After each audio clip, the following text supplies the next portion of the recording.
Academy पर मैं हूं अंकित अवस्थी। कैसे हैं आप? होपफुली सभी लोग एकदम बढ़िया हैं, स्वस्थ हैं। Very good evening. Dilip, Mohit, Keshav, Bhupendra, Abhijeet, Anamika, Vishwasharan, Mahak, Deepak, गौरव, रोशनी, प्रद्युम्न, सुषमा, श्रेया, आशु, सिमरन, सपना। Very good evening. मैं एकदम अच्छा हूं बेटा। एसएससी वाली करंट की क्लास सोमवार से शनिवार कर दो। हाँ बेटा, आइडिया अच्छा है आपका, बट मुसीबत ये है कि फिर हमारे पास खुद के लिए कोई समय नहीं बचता है, क्योंकि संडे के दिन आपकी क्लास, अगले दिन की तैयारी शुरू हो जाती है।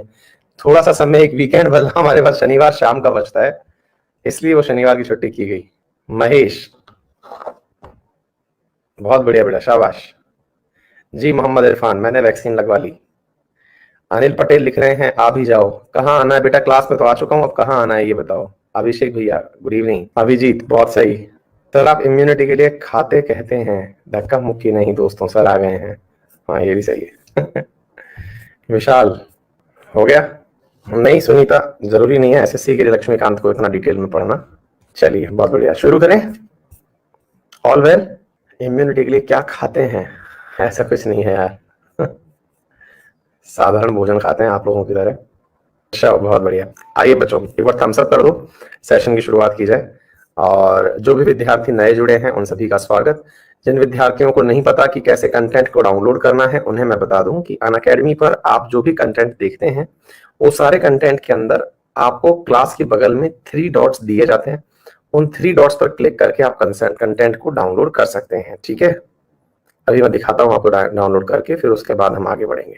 एक पैनिक सिचुएशन में अपने को ठीक कैसे रखें? हाँ अच्छा, हाउ टू कीप पॉजिटिव। देखो बेटा, जितने भी लोग इस समय कोरोना से पीड़ित हुए हैं वो सभी सही हुए हैं और सही हो सकते हैं।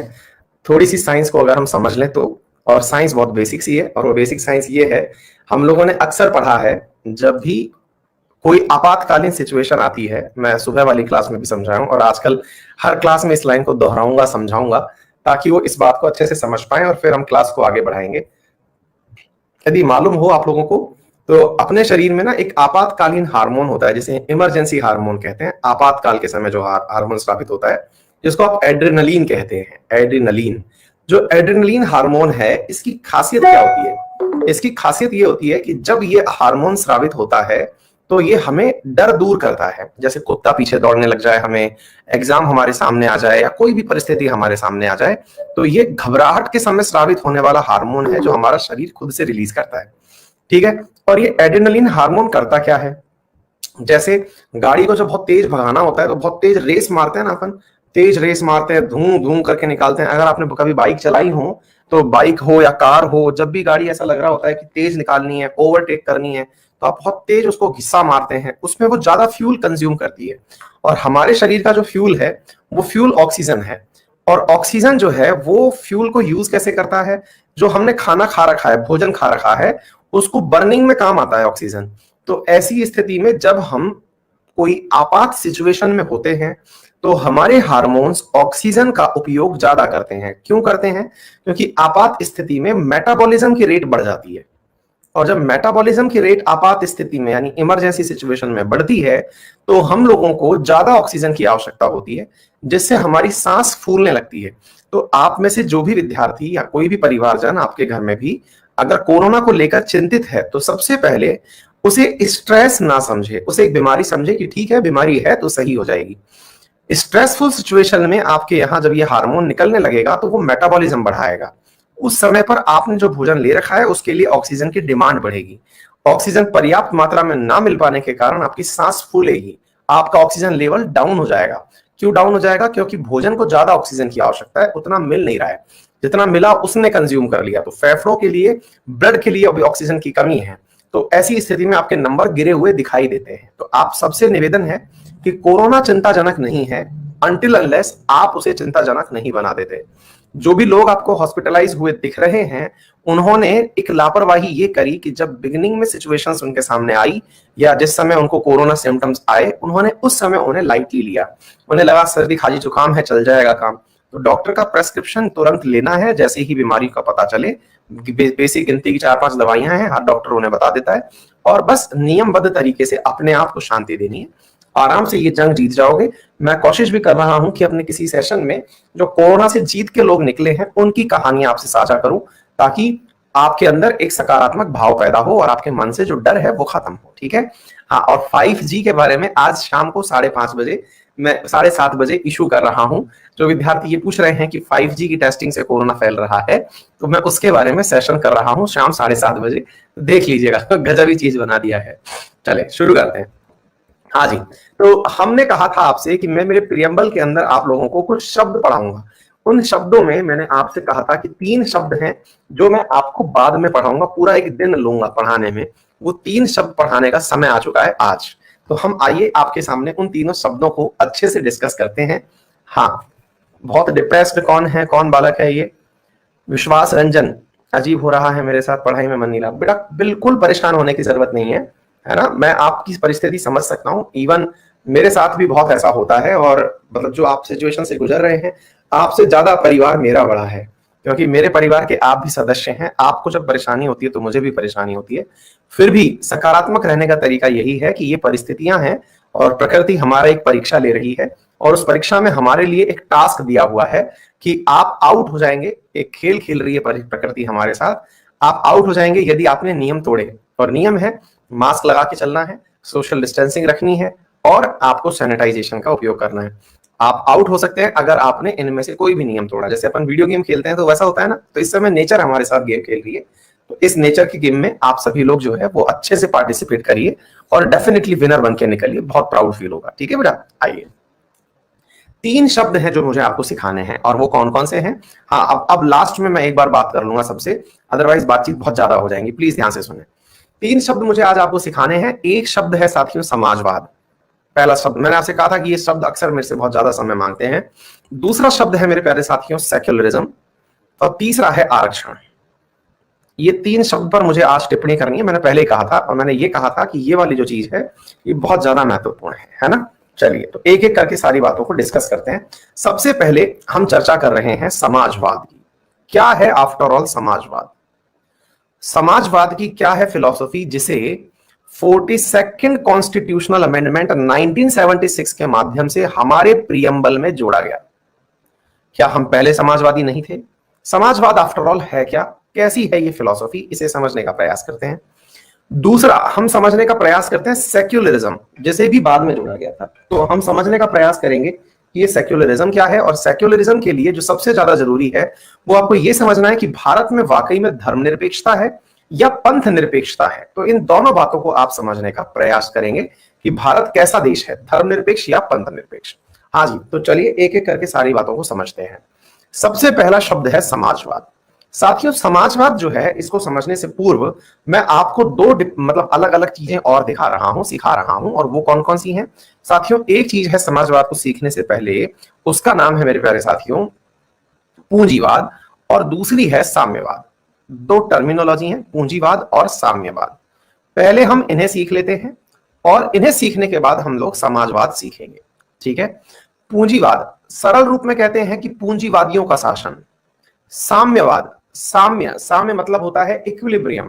इक्विलिब्रियम मतलब इस तरह से समझिए कि अगर आप साइंस के विद्यार्थी हैं तो आपने रासायनिक साम्य पढ़ा होगा, केमिकल इक्विलिब्रियम, यानी सब इक्वल यानी सब एक जैसे, सर्वहारा, सबका बराबर, सर्वहारा शासन। ठीक है। तो दोनों के अंदर आपको अगर मालूम हो तो पूंजीवाद पूंजीवादियों का शासन, यानी कि जिनके पास धन है उनका शासन, पूंजी के साथ, यानी कैपिटलिज्म। इधर कम्युनिज्म, कम्युनिस्ट की सरकार। ठीक है। अब हम इसको थोड़ा सा समझने का प्रयास करते हैं, सबका शासन कैसे होता है और पूंजीवादियों का शासन कैसे होता है। हर व्यक्ति अगर शासन करेगा, यानी हर व्यक्ति अगर मोदी जी बन गया, तो फिर देश चलाएगा कौन, पढ़ेगा कौन? तो पहले हम इस बात का मीनिंग समझते हैं, साम्यवाद। और इसको समझने के लिए हम अक्सर एक विद्यार्थियों को उदाहरण पेश करते हैं। वो उदाहरण आपके सामने, प्लीज आप सबसे निवेदन है कि आप जितने भी विद्यार्थी क्लास में जब पढ़ा रहा हूं मैं, उस समय अपनी डिमांड को लेकर के सवाल जवाब कर रहे हैं, कृपया करके शांत हो जाएं, क्योंकि अल्टीमेटली मेरे मुख एक ही है।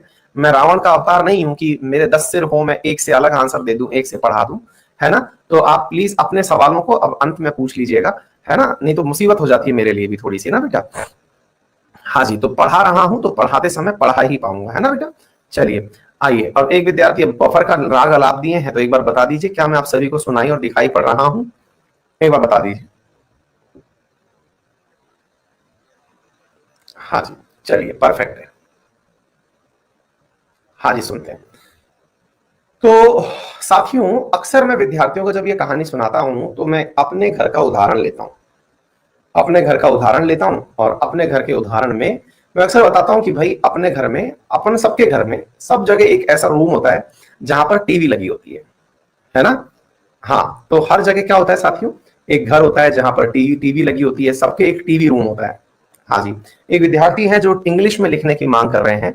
बिल्कुल, तो जो विद्यार्थी इंग्लिश में लिखने की मांग कर रहे हैं उन्हें मैं बता दूं, ये अल्लधा हरीश हैं, इंग्लिश में भी करिए। बेटा पहली बात तो ये कि मैं इंग्लिश में कर रहा हूं, ये मेरी तरफ से कॉम्प्लीमेंट्री वर्क है, कंपलसरी नहीं, क्योंकि इस कोर्स को हिंदी में डिजाइन किया गया है। मैं इंग्लिश में भी कर दे रहा हूं, वो आपकी हेल्प के लिए है, मेरी मजबूरी नहीं। तो जो हो रहा है उसे तसल्ली से चलें, अपना जन्मसिद्ध अधिकार ना समझें, है ना? अच्छा, तो अब क्या होता है कि अब हम एक रूम में बैठे हुए हैं जहां टीवी लगी हुई है और उस टीवी के सामने हम सब बैठे बैठे हुए हैं। घर के बड़े बुजुर्ग जितने भी हैं, है ना, छोटे मोटे बच्चे सब बैठे हुए हैं और घर की महिलाएं भी बैठी हुई हैं, है ना, घर की महिलाएं, घर के पुरुष सब बैठे हुए हैं, आराम से टीवी देख रहे हैं। अच्छा, अब क्या हो रहा है कि अपने घर में जहां टीवी रूम है उसके बाहर किचन भी होती है, भाई ऑब्वियस सी बात है, घर है तो किचन भी होगा।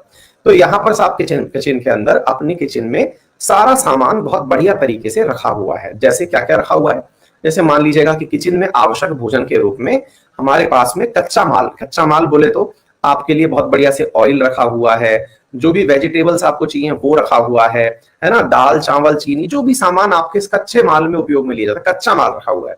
गैस चूल्हा रखा हुआ है, सिलेंडर मतलब बर्नर रखा हुआ है, सब चीजें हैं जो भोजन बनाने के लिए आवश्यक है। किचन में सारे मसाले बने हुए हैं, सब बढ़िया है। अब टीवी देख रहे हैं अपन, टीवी देख रहे हैं तो अब साहब देखते देखते भोजन की टेम्पटेशन हुई, है ना? मैं हर जगह देता हूं क्योंकि ये वाला एग्जांपल मेरा पेटेंट है। मैं अक्सर इस एग्जांपल को पूंजीवाद और साम्यवाद को समझाने का बेहतरीन उदाहरण मानता हूं, है ना? तो अपन सब लोग क्या कर रहे हैं, बढ़िया से टीवी देख रहे हैं और खाना देखते देखते फिर मन करता है कि कुछ इस समय चाहे खाने का कुछ भी मिल जाए, आदमी मतलब पत्थर भी चबाने को देते तो शायद वो भी चबा ले, ठीक है? तो अब इसमें क्या होता है कि इन केस आपको भूख लगी, सबको टेम्पटेशन हुई भोजन खाने की, इसमें बच्चे भी बैठे हुए हैं, घर के बुजुर्ग भी फ्रंट लाइन में बैठे हुए हैं, ये घर के युवा पीढ़ी है जो भोजन बना सकती है, महिलाएं हैं घर में। तो अब होता क्या है कि आपको भूख लगी, यहां से आप में से कोई व्यक्ति खड़ा हुआ, लेट से हमारी मैडम खड़ी होती हैं और वो खड़ी होती हैं और जाकर के भोजन बनाने के लिए किचन जाती हैं, किचन जाकर के बढ़िया से भोजन बनाती हैं, भोजन बनाती हैं, अपनी टेबल पर जो भी रखा हुआ सामान है उसका पूर्ण उपयोग करती हैं, एक बड़ा ही स्वादिष्ट व्यंजन बनाती हैं, आती हैं और यहां आकर के खाने बैठ जाती हैं। अब मैं जो हूं वो एक भूखे आदमी की तरह तलाश रहा हूं कि मैडम मुझे भी ऑफर करेंगी। सास ससुर इस इंतजार में है कि बहू थोड़ी इज्जत देगी तो पूछ ही लेगी कि माँ जी पिताजी खाना खा लो।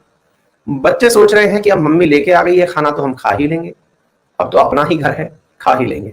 लेकिन हमारी जो मैडम है, ये चूंकि भोजन बना के लाई हैं और भोजन बना के लाई हैं, खुद से बना के लाई हैं, इन्होंने हम सबको ठेंगा दिखा दिया और कहा कि चलो बेटा खुद से बनाया है, जाओ किचन में जाओ, खाना बनाओ और खा लो। हमने अपना बनाया और खा लिया।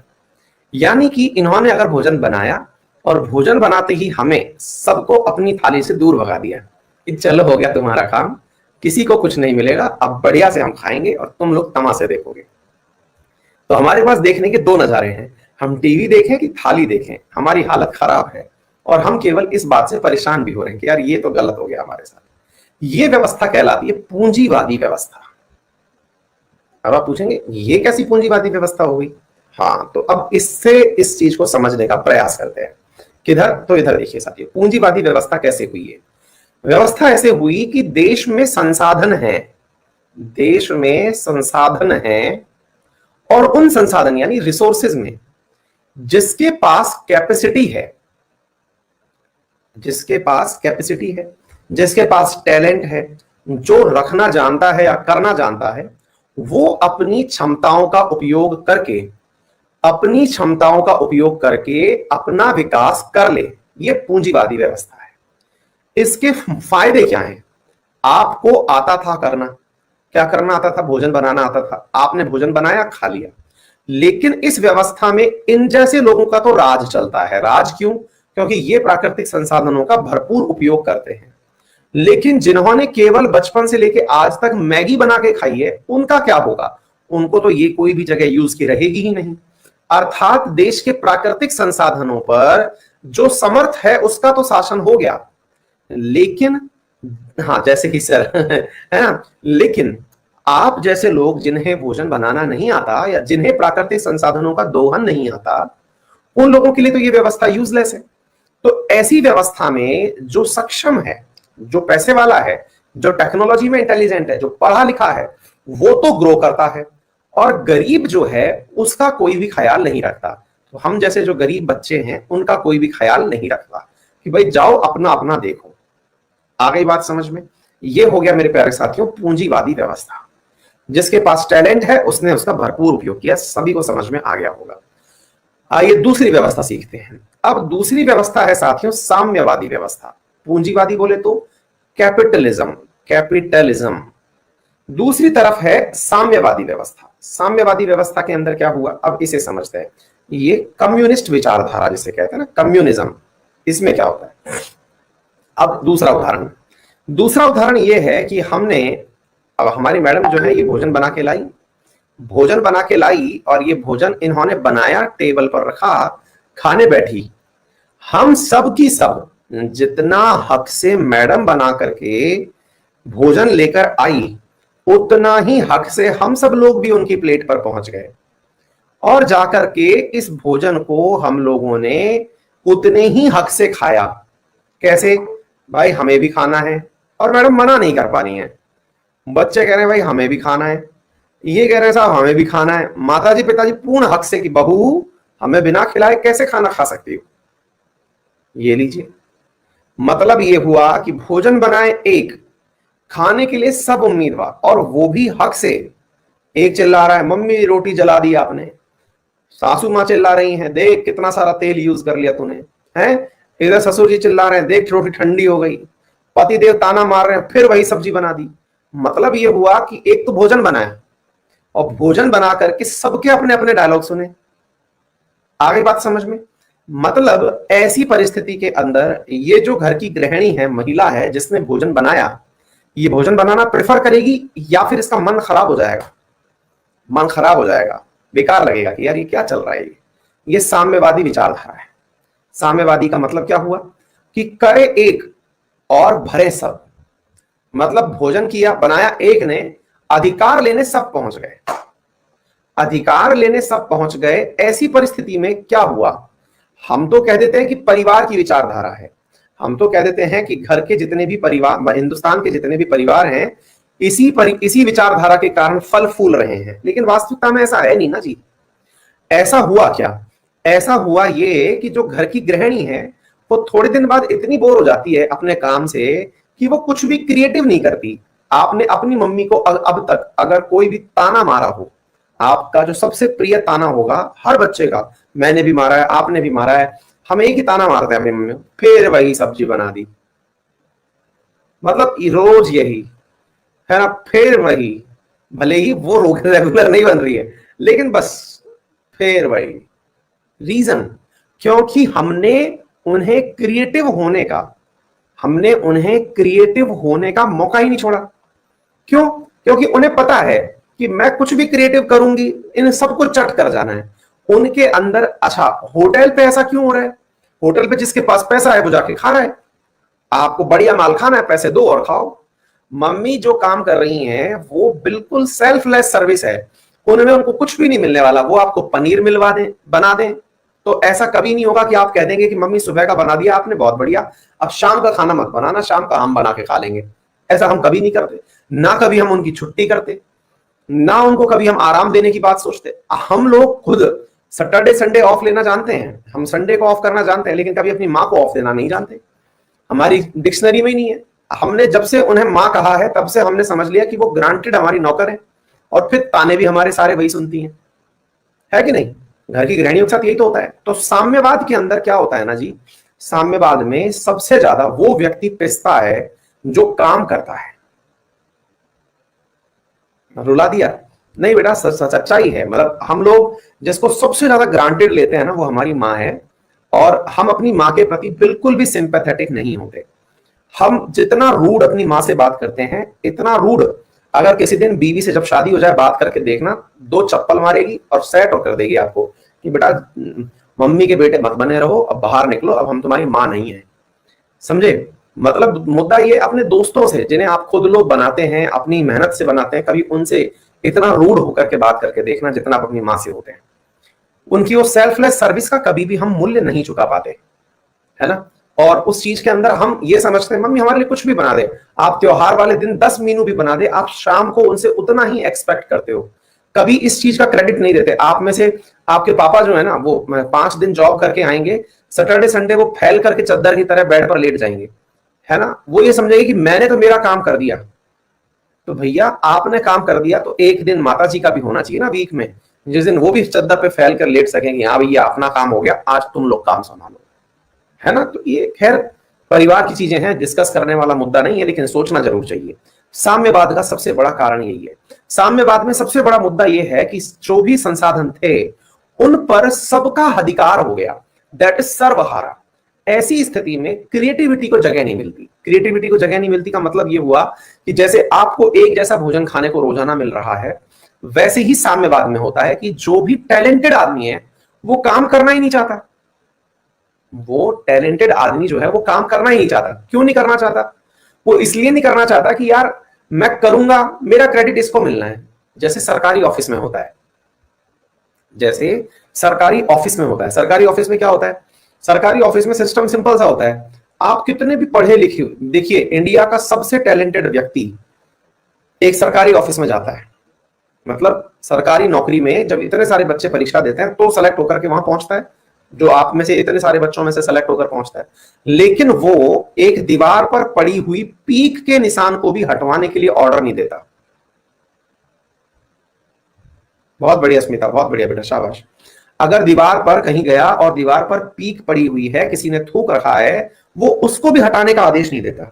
एक पंखा है, जिस रूम में वो बैठा हुआ है वो बहुत दिन से चर चर चर चर चर चर चर चर चल रहा है, वो उसको बदलवाएगा ही नहीं।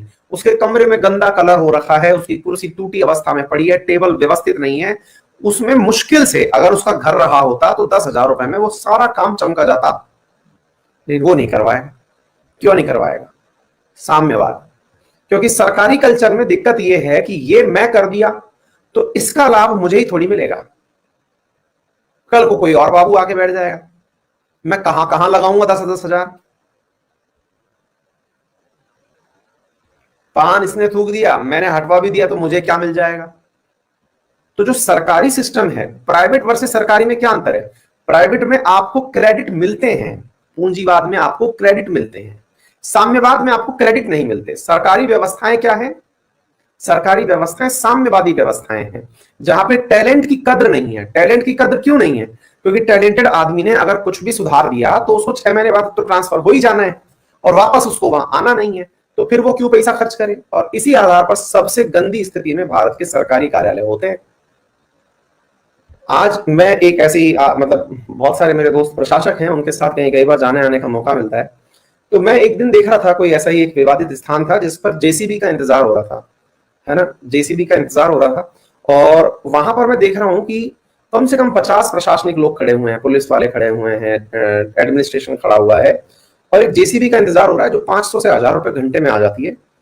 और इंतजार करते करते 3 घंटे हो चुके हैं कि जेसीबी आएगी तब इस विवादित स्थान को हटाएगी। मैं वहां पर पहुंचा उनके साथ, मेरे मित्र के साथ, वो वहां पे थे। मैंने उनसे निवेदन किया, मैंने कहा यार ये जेसीबी आप मंगा दो, इतना देर से 50 लोग खड़ा हुआ है इस इंतजार में, तो जेसीबी हो आप मंगवा दो, इसमें क्या जा रहा है? तो उनका अगला ही आंसर था जिससे मैं भी कन्विंस हो गया। तो अंकित भाई एक बात बता, हम ऐसे कितने ही जगह जेसीबी मंगवाएंगे, अपनी जेब से कितना पैसा खर्च करेंगे? मैंने कहा ये लो, इनके पास अगला आर्ग्यूमेंट तैयार है। अगर हम ऐसे मंगाने लग गए तो दिन भर में हम 50 जगह जाते हैं, हम हमारी तनख्वाह तो चैरिटी में चली जाएगी। मैंने कहा ये बात सही है। मैंने कहा बिल्कुल साम्यवादी विचारधारा है ये तो। आई बात समझ में? ये तो बिल्कुल साम्यवादी विचारधारा है। साम्यवाद में यही होता है। आ गई बात समझ में? साम्यवाद में जो भी टैलेंटेड आदमी है वो क्या चाहता है? ना मैं नहीं करूं यार, क्या मतलब निकलेगा? आ गई बात समझ में? इसलिए तरक्की कहां नहीं होती। सरकारी ऑफिसेस को केवल सप्लीमेंट्री ऑफिस समझा जाता है कि ये सहायता करेंगे, ग्रोथ नहीं करेंगे। इसलिए प्राइवेटाइजेशन इस जगह बूम करता चला जा रहा है। प्राइवेटाइजेशन में क्या होता है? क्यों प्राइवेटाइजेशन इतना ऊपर चला जा रहा है, पूंजीवादी व्यवस्था, क्योंकि इस समय पर हर व्यक्ति जो टैलेंटेड है उसके काम को एप्रिसिएशन मिलता है। आज मैं अनअकैडमी पर पढ़ा रहा हूं, मैं जितना अच्छा पढ़ाऊंगा, मैं जितना अच्छा मेरे लिए मतलब जितना मैं कंटेंट बढ़िया डिलीवर करूंगा, कंपनी मेरे हर एक चीज को ध्यान रखती है, उस हिसाब से मुझे ग्रोथ देती है, मेरी सैलरी बढ़ाती है, तो मैं और अच्छा करता चला जा रहा हूं। आज आप देख लो कि अनअकैडमी पर लगभग ज्यादा नहीं कम से कम 100 से अधिक आईएएस और पीसीएस ऑफिसर्स हैं जो क्लास पढ़ा रहे हैं जॉब छोड़ के। क्यों भाई? क्योंकि उनको टैलेंट होने के साथ साथ एडमायरेशन भी मिल रहा है, उनको प्रशंसा भी मिल रही है और धन भी मिल रहा है। आ गई बात समझ में? तो ये चीजें हैं जो आपको समझनी चाहिए। अब तीसरी बात होती है समाजवाद क्या है। फिर सर समाजवाद क्या है ये बताइए सर। अब ये बहुत बड़ा सवाल है। तो अब इस स्थिति में क्या होता है साथियों, आपने इसको फेल होते देख लिया, आपकी मन से खुद से पता चल गया कि ये चीज तो यार फेलियर है। क्यों? क्योंकि दुनिया में जो साम्यवाद का प्रवर्तक था, जिसने साम्यवाद को पहली बार प्रमोट किया, वो रशिया था। रशिया ने अपना परिणति यूएसएसआर के विघटन के रूप में देखी। सोवियत रूस हुआ करता था जो साम्यवाद का प्रवर्तक था, वो 1991 में अपनी विचारधाराओं के कारण टूट गया 15 देशों में। मतलब इतना बुरा हाल हो गया उसका कि टूट करके हर देश कैपिटलिस्ट कंट्री बन गया। आ गई बात समझ में? 15 देशों में टूटा, सबने कहा नहीं चाहिए हमें। चाइना पे भी आ रहा हूं, चिंता मत करो, सारी बातें सिखाऊंगा, ठीक है ना। पहला देश यूएसएसआर, जिसने ये सारा काम किया। अब सवाल बनता है कि सर एक बात बताइए, अब एक बात बताइए, पूंजीवाद का मामला क्या है। मैंने कहा पूंजीवाद जैसे अमेरिका। मतलब क्या हुआ? बोले इसके अंदर जो भी टैलेंटेड आदमी है वो अपना धन कमा रहा है, बढ़िया से खूब ग्रोथ कर रहा है। चाहे आप अमेरिका उठा लें या यूरोपियन देश उठा लें, ब्रिटेन उठा लें, कोई सा भी, उन्होंने तरक्की इसलिए करी क्योंकि उनके पास सारी की सारी वो सुविधाएं थी और तरक्की करते चले गए। अच्छा, अब तीसरी परिस्थिति, और तीसरी परिस्थिति क्या है? समाजवादी विचारधारा। अब जरा सोच के देखो इस बारे में कि हमारी मैडम ने जब भोजन बनाया, ठीक है, उन्होंने भोजन बनाया, उनको यह कहा गया कि आपको जो भोजन बनाना है ना किचन में से बढ़िया से बना लो, कोई दिक्कत नहीं है, आपको जो बना के खाना है खा लो। आप एक काम करना, जब किचन में से भोजन बना रही हो तो इस भोजन का 1/5 हिस्सा यानी 20% हिस्सा ये इस बॉक्स में रख देना। एक बॉक्स है उसमें रख देना। बोले अच्छा क्यों? बोले बस रख देना। आप इस बॉक्स में रख जाओगे 20% हिस्से को, तो अब आप आसानी से जाके भोजन खाओ, आपसे कोई नहीं मांगेगा। क्या आपको मेरी बात समझ में आ रही है? अब आराम से भोजन करिए बैठ करके, आपसे कोई भी भोजन नहीं मांगेगा। जिनको ये बात समझ में आ गई हो, इशारे समझ में आ गए हो, थम्स अप करना। आ गई बात समझ में?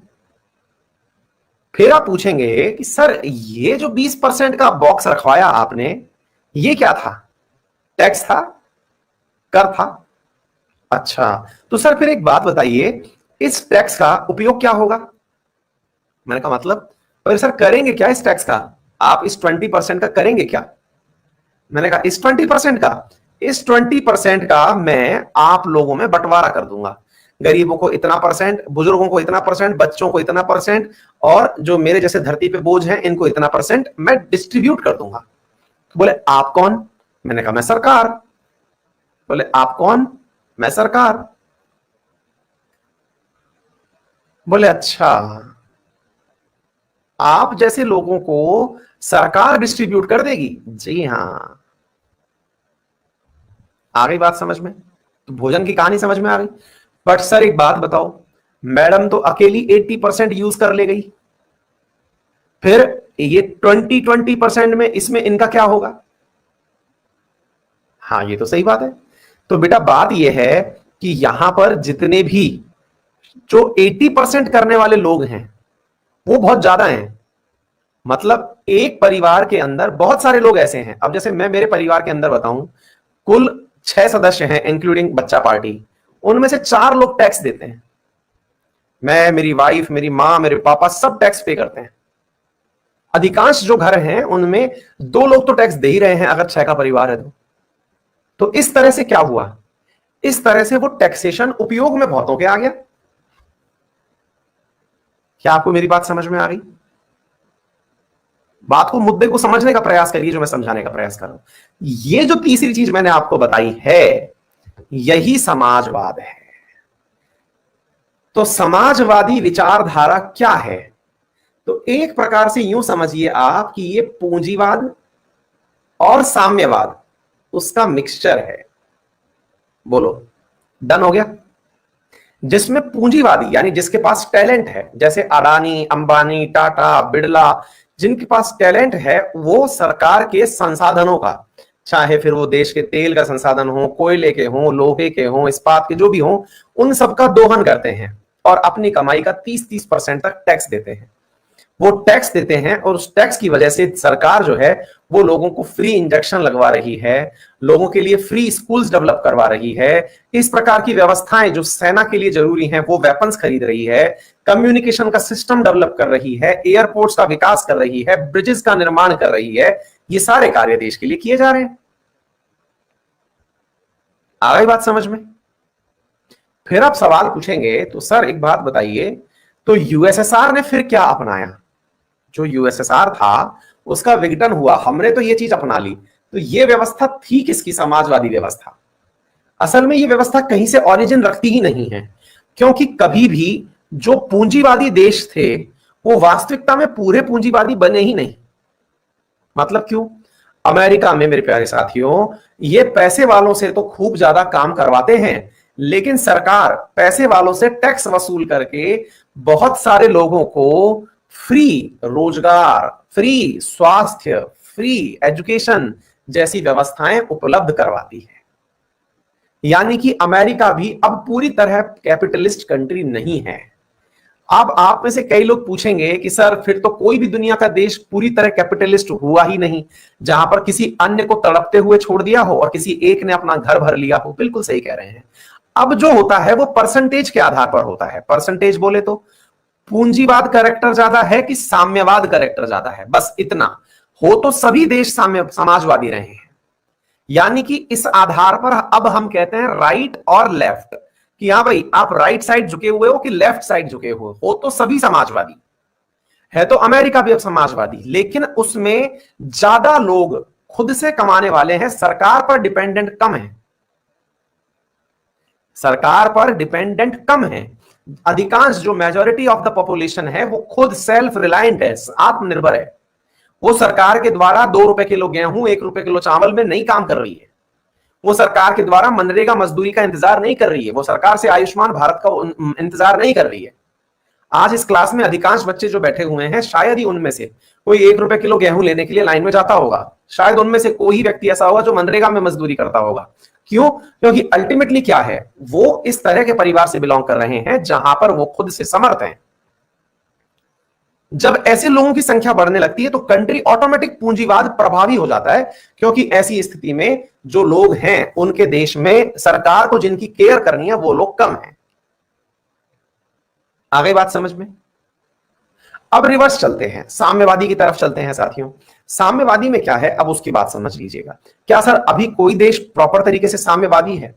अब देखिए, बहुत बार डिबेट उठती है कि चाइना ऐसा है। साथियों, चाइना ने जिस प्रकार का व्यवहार अपनाया, वो व्यवहार ना तो मार्क्स के द्वारा बताया गया था, ना लेनिन के द्वारा बताया गया था, वो उनके राष्ट्र निर्माता माओ के द्वारा बताया गया था, और वो माओवाद कहलाता है।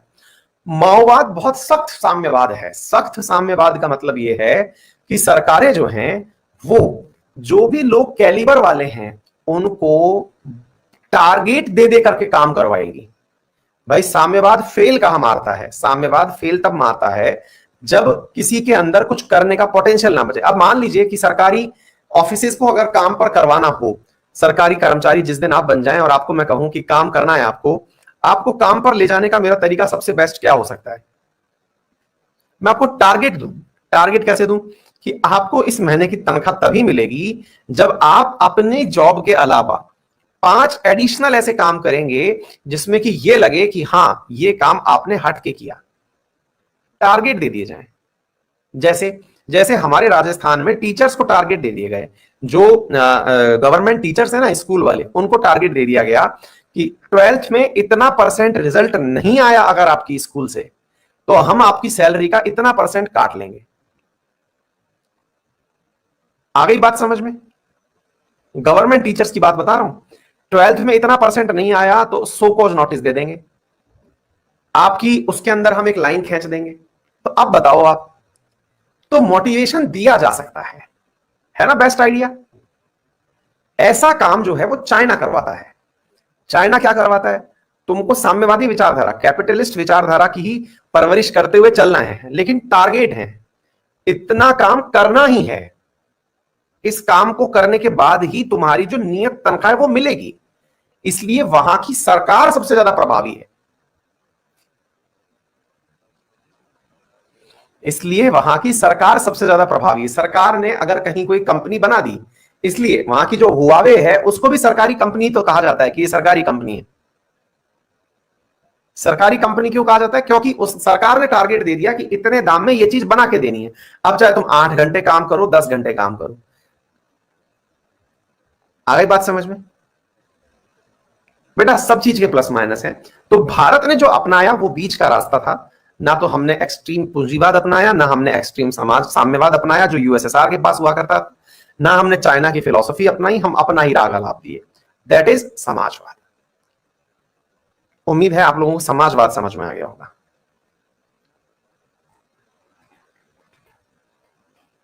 अब दूसरी विचारधारा, और वो दूसरी विचारधारा है साथियों धर्मनिरपेक्ष। एक शब्द है जो मैं आपको सिखाना चाह रहा हूं, सेक्युलरिज्म। ये धर्मनिरपेक्ष है या पंथ निरपेक्ष, इस बात को लेकर के बहुत डिबेट होती है। लेकिन आप में से कई लोग तो यही जानना चाहेंगे, सर ये होता क्या है, हमें तो यही नहीं पता, है ना। हाँ जी, अभी हम दोनों बातें सिखाते हैं। साथियों, आप देश के अंदर रहते हैं, सरल रूप से समझने का प्रयास करें, और आपसे कहा जा रहा है कि आपका जो भी धर्म है, जो भी धर्म है, एक्स वाई जेड, आप हिंदू हैं, मुस्लिम हैं, सिख हैं, जो भी हैं, आप एक देश में रहते हैं, आपका जो भी धर्म है, हिंदू, मुस्लिम, सिख, ईसाई, इससे देश को कोई फर्क नहीं पड़ता। कोई फर्क नहीं पड़ता से मतलब है, आपको अगर हिंदू धर्म मानना है हिंदू माने, आपको धर्म नहीं मानना है ना माने, आप मुस्लिम फेथ फॉलो करते हैं करें, देश को इससे कोई फर्क नहीं पड़ता। आपको हमारे देश से कोई भी प्रकार का ऐसा अवरोध नहीं मिलेगा जिसकी वजह से आप अपने धर्म को फॉलो करने में किसी भी प्रकार की बाधा फील करें। ऐसा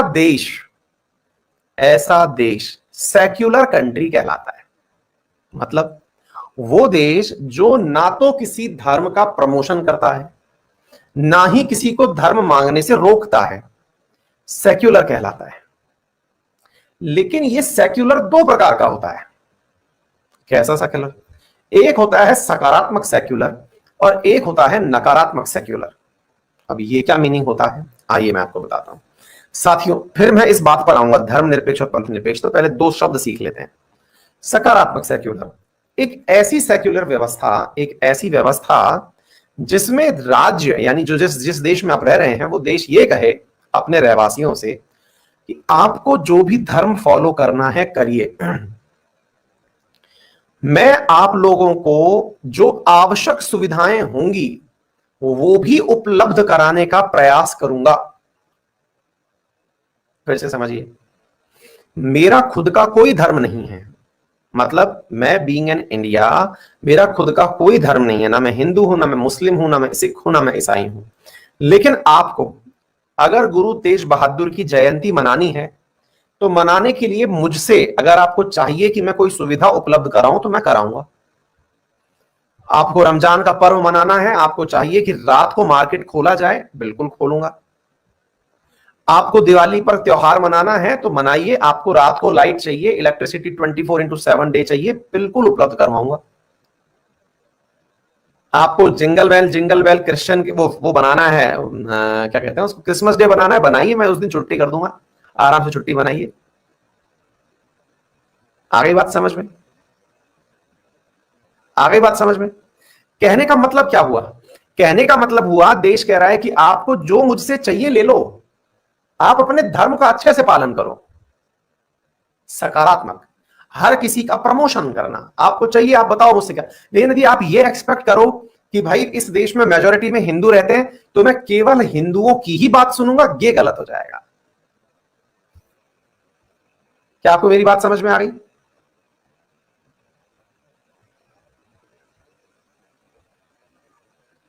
मनीष बेटा नहीं पता है अभी क्या था, है ना?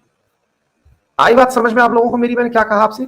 बोले अगर आपको यह लगता है कि इस देश में मेजोरिटी में हिंदू रहते हैं तो हिंदुओं को ही सुना जाए, ऐसा नहीं होगा। इस देश में सब लोग रहते हैं, सबका ख्याल रखा जाएगा।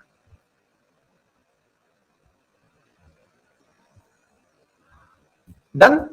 अच्छा, अब दूसरे देश में चलते हैं। वो क्या है? दूसरा है नकारात्मक। नकारात्मक में क्या है? नकारात्मक में है कि सब लोग एक जैसे हैं, सब लोग एक जैसे हैं। जैसे फ्रांस में सब लोग एक जैसे हैं, यानी कि सब लोग स्कूल जाके पढ़ते हैं, तो स्कूल जाकर के उस मुस्लिम बच्चे को भी पढ़ना है जो ईसाई बच्चे की तरह स्कूल जा सकता है, जो इतनी उम्र का है कि 3 से 5 साल का हर बच्चा फ्रांस में अगर स्कूल जाता है तो फिर आप मुस्लिम हो, सिख हो, हिंदू हो, जो भी हो, आपको अपने बच्चे को स्कूल भेजना है। आपको जो फेथ फॉलो करना है करिए, लेकिन राज्य ने यह कह रखा है कि आप अपनी चीज को प्रमोट नहीं कर सकते। राज्य का कोई धर्म नहीं है, राज्य का केवल राज्य धर्म है। राज्य धर्म का मतलब यह हुआ, राज्य कहता है कि शासन व्यवस्था मेरा धर्म है, वो मैं वही फॉलो करूंगा, तो वो शासन व्यवस्था फॉलो कर रहा है। राज्य जो है वो शासन व्यवस्था फॉलो कर रहा है, लेकिन वो सबके लिए एक जैसी है, यानी कि एक जैसा राग। जैसे अपने पापा मम्मी जब अपन को पीटते हैं बचपन में, अगर आपको कुटाई पिटाई याद हो आपकी, तो याद होगा कि गलती चाहे छोटा वाला भाई करे या बड़ा वाला भाई करे, बड़ी बहन करे, छोटा भाई करे, कोई करे, पिटाई दोनों की होती थी।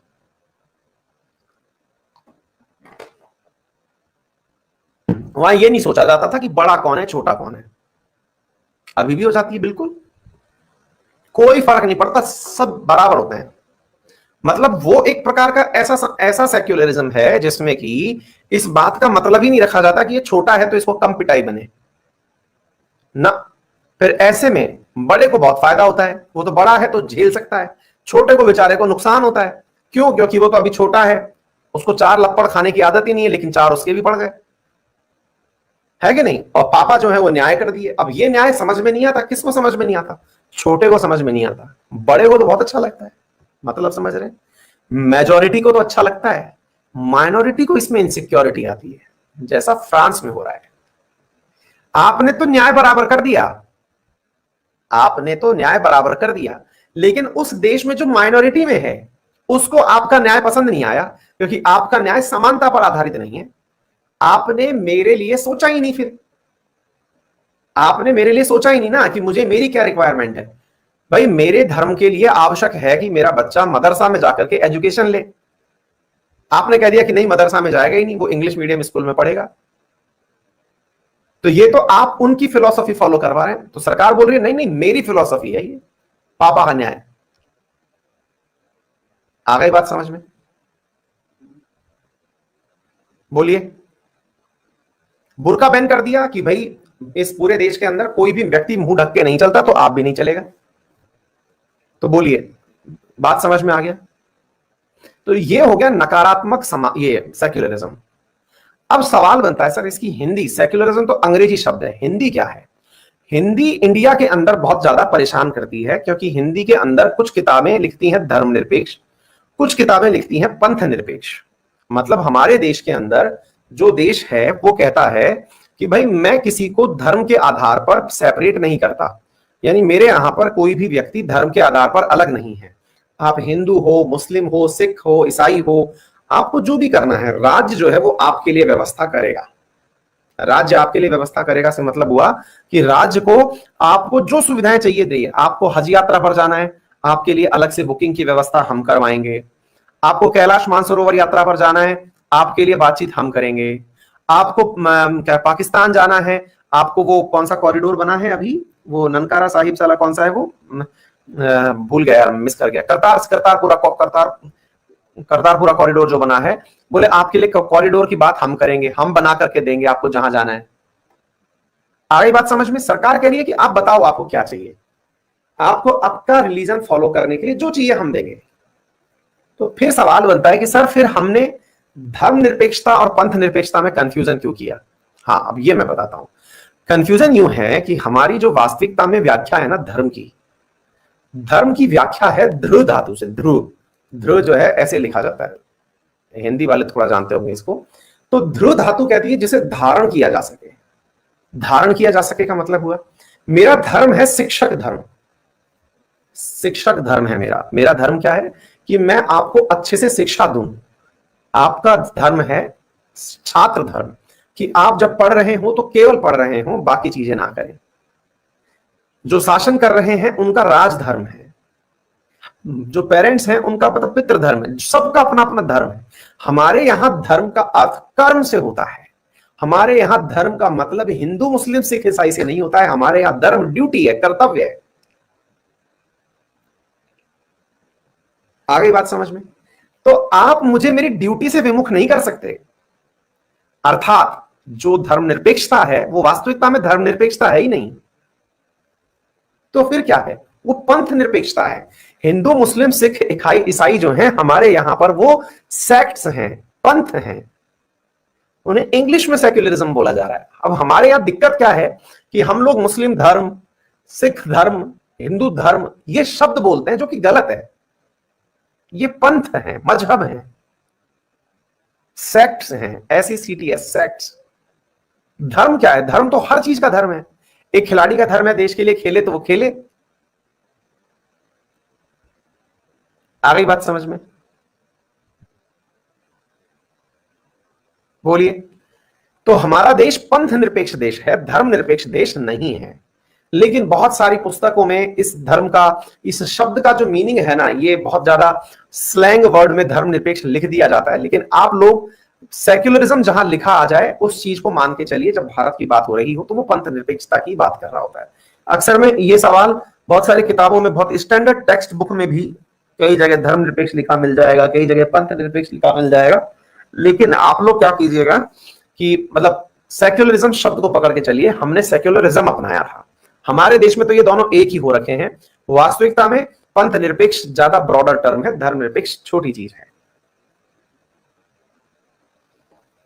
तो उम्मीद है आपको बहुत बड़े बड़े वो चीजें समझ में आ गई होंगी। एक विद्यार्थी बोल रहे हैं ऐसा लग रहा है जैसे सत्संग चल रहा है,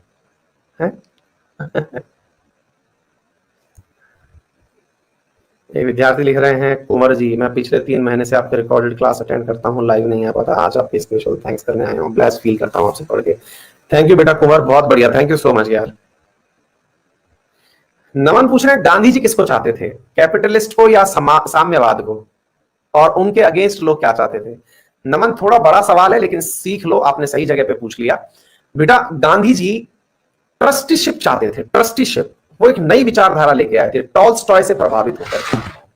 वो एक नई विचारधारा लेके आए थे जिसे ट्रस्टीशिप की विचारधारा कहते हैं। ट्रस्टीशिप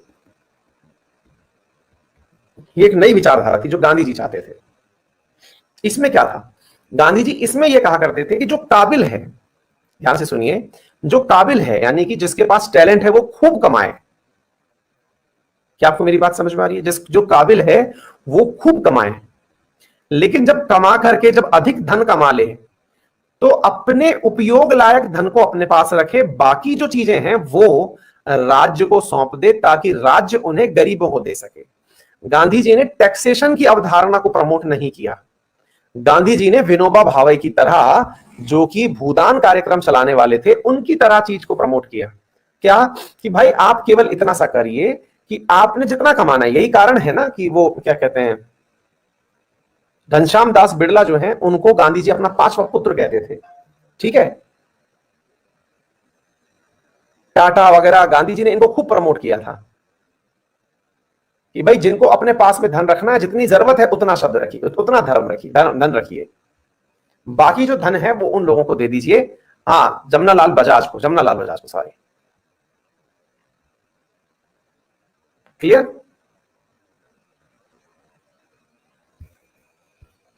ठीक है, दिल खुश हो गया बहुतों का तो आज है।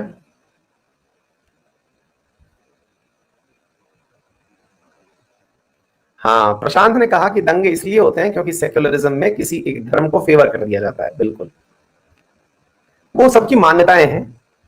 चलिए फिलहाल के लिए इतना ही, क्योंकि ज्यादा रिसर्च हो जाएगी तो फिर ज्यादा दिक्कत हो जाएगी। ठीक है, अब थोड़ा गाड़ी जो है वो कल से स्पीड पकड़ेगी, ये दो शब्द हैं जिनको समझाने में मैं ज्यादा टाइम लेता हूं, और आरक्षण को मैं मूल अधिकार के साथ सिखाऊंगा। क्योंकि पॉलिटी जब शुरू होती है ना, तो पॉलिटी में कुछ बातें ऐसी होती हैं जिन्हें सीखना बहुत ज्यादा जरूरी होता है। जब हम उन्हें सीख लेते हैं तब पढ़ना बहुत आसान हो जाता है। कल से गाड़ी जो है वो स्पीड गियर ले लेगी। ये 3-4 दिन में हर क्लास के अंदर शुरुआत में फाउंडेशन डे के अंदर खाता ही हूं, क्योंकि ये कंसेप्ट बिल्डिंग वाले होते हैं। ठीक है, चलिए, thank you so much. I've been living life right like I could just die any minute. Going for a ride down the side, PCA